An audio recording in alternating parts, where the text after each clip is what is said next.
O passado de Bartolomeu Kuma é um dos mais tristes e sombrios até agora apresentado, mas, com uma fé inabalável em um Deus que é capaz de levar a liberdade e a alegria para todos, Nika se tornou a inspiração para o Kuma, no meio desse tormento aonde ele já nasceu como escravo, perdeu o amor materno muito cedo e, para completar, o seu pai foi assassinado diante dos seus olhos. Além de não poder se casar com a mulher que o amava, por causa de fantasmas do seu passado, a sua história de dor e sofrimento lembra bastante um personagem da Bíblia chamado Jó, que teve uma vida cheia de tribulações e sofrimento diante das infinidades de tragédias que aconteceram em sua vida, mas nunca perdeu a fé, assim como Bartolomeu Kuma, que se inspirou em Nika para poder levar a alegria e liberdade por onde quer que ele passe, pois sabe que um deve acompanhar o outro, porque sem a liberdade você jamais encontrará a alegria. Muitas perguntas e questionamentos esse capítulo levantou.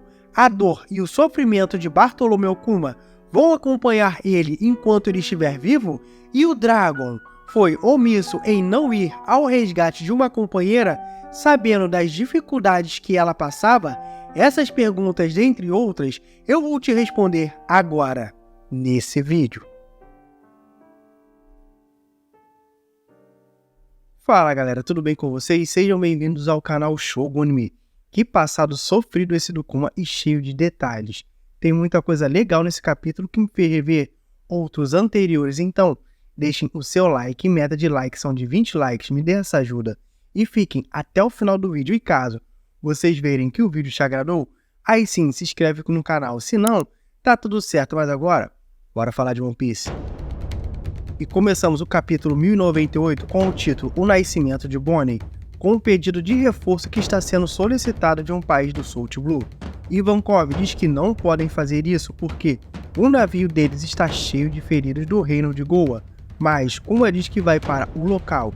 O Ivankov tenta impedi-lo, dizendo que ele está sendo imprudente desde aquele dia, o dia em que Ginny foi sequestrada, mas o Kuma vai mesmo assim, e um flashback de um telefonema daquele dia começa. O interlocutor está dizendo que o seu esquadrão foi eliminado devido a uma interferência inesperada. Ginny foi procurada por um Terubito para ser sua esposa, por esse motivo ela foi sequestrada. O interlocutor fala repetidamente que sente muito. Kuma chega ao local aonde o reforço era necessário e encerrou sozinho uma batalha que durava mais de 3 anos.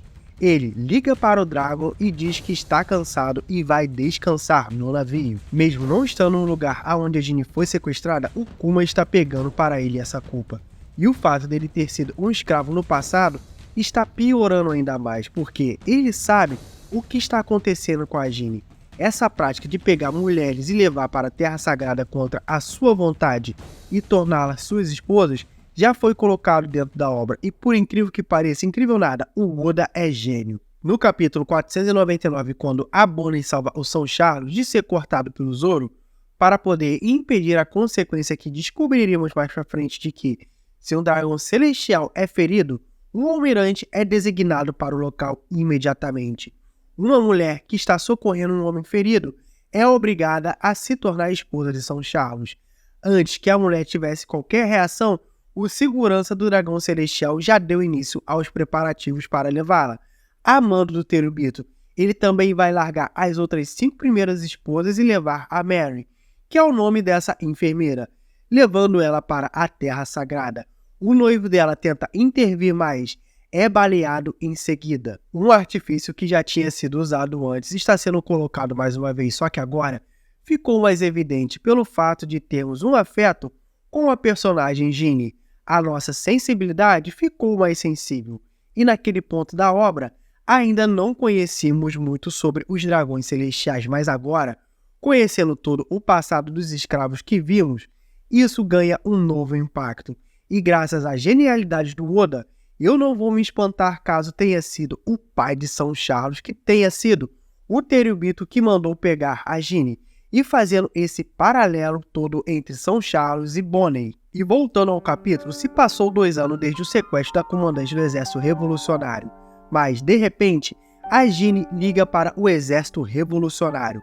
Há um bebê chorando ao fundo da ligação que a Ginny chama de Bonnie.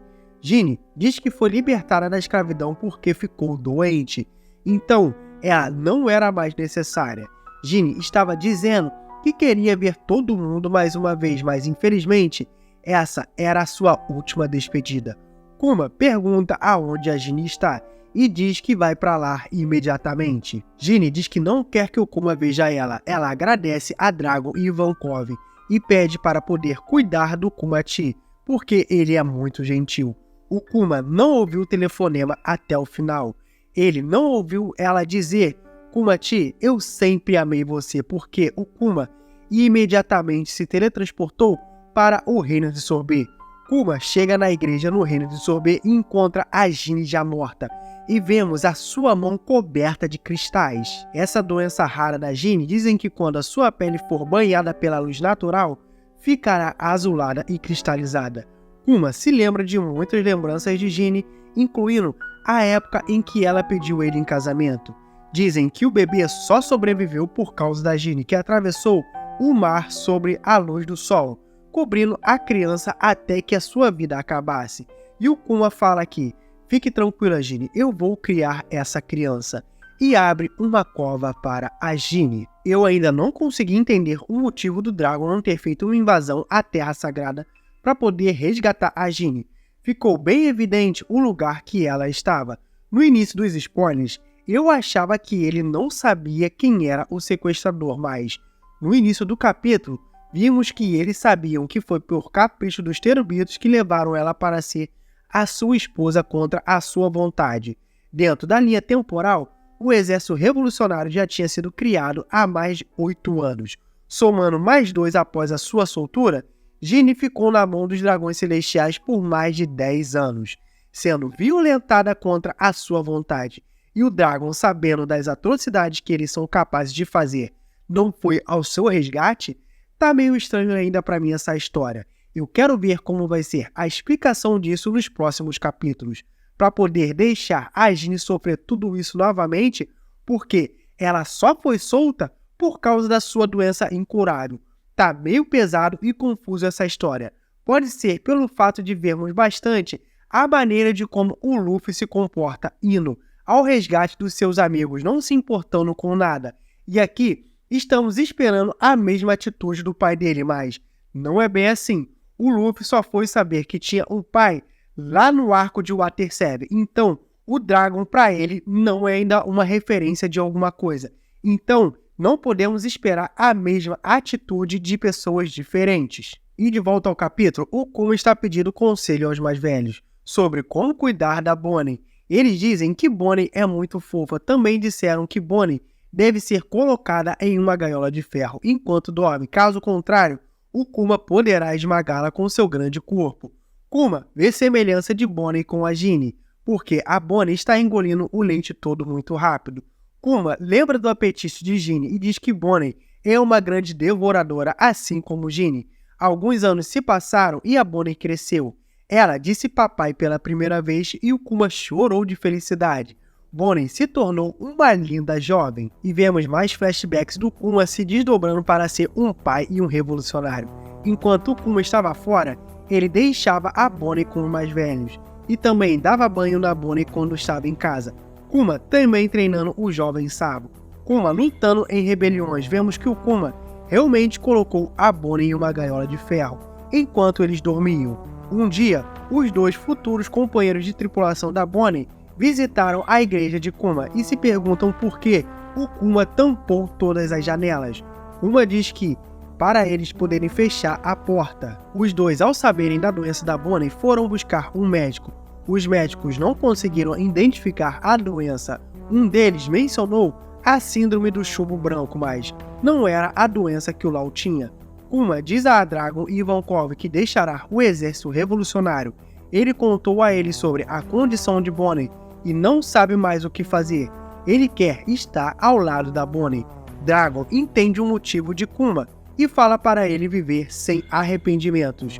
O exército revolucionário também procurará um médico ao redor do mundo. O Kuma fala que vai agradecer o Dragon um dia por isso. Agora, 7 anos atrás, Bonnie já tem 5 anos. Bonnie estava sendo intimidada por crianças. Eles estão a chamando de vampira, porque ela não sai na rua. Bonnie luta contra eles. Bonnie saiu pela porta da igreja e o Kuma viu isso e a chamou. Kuma implorou para Bonnie não sair. Bonnie chama o Kuma de medroso. Bonnie fica chateada pois zombaram da pedra que ela tem no rosto. Kuma fala que essa pedra é uma joia e diz que os garotos estão com inveja dela. E a Bonnie diz que amou saber disso. Kuma perguntou a Bonnie se a sua doença fosse curada, para onde ela gostaria de viajar. Bonnie diz que quer ir para uma ilha no céu. E o Kuma pergunta se existe uma ilha no céu. Bonnie diz que leu isso em um livro. Ela quer ir para lá porque ficaria perto do sol. E ela diz que Nika pode estar lá e Kuma também pode gostar de ir.